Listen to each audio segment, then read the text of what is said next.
y genhedlaeth goll, wrth ddarllen rhifynnau'r rhyfel mawr o bapur cenedlaethol.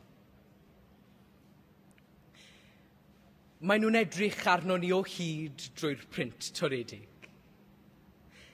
Syllu, llygadrythu'n drist ar y rhai sy'n ymchwilio i'w hanes.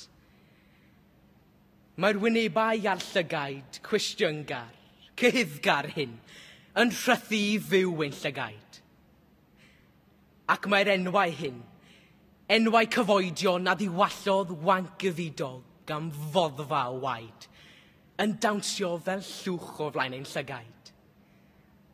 Yr enwau hyn a naddwyd ar gerrig yn ddidrigaredd yn ddiweddarach. Maen nhw yma ni cannoedd, cannoedd ar gannoedd ar gannoedd anghofiedig o enwau. Llond colofnau o enwau fan hyn, nes bod pob colofn yn gof golofn gul i goffau'r hogiau, a phob rhifyn yn gofeb ryfel yn ddoi hun.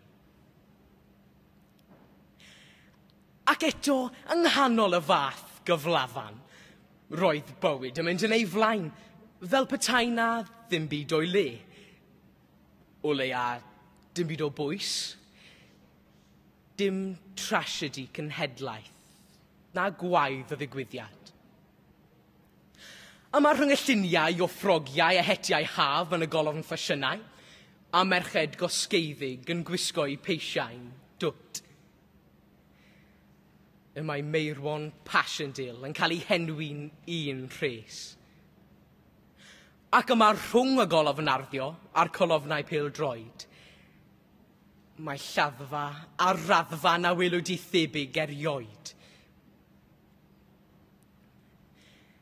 Mae rîl y ffilm yn dadweindio yn ôl i'r pen. Dadweindio blynyddoedd dineweidrwydd yn ôl i ddechreuad pob rhifyn o'r papur rhyfel.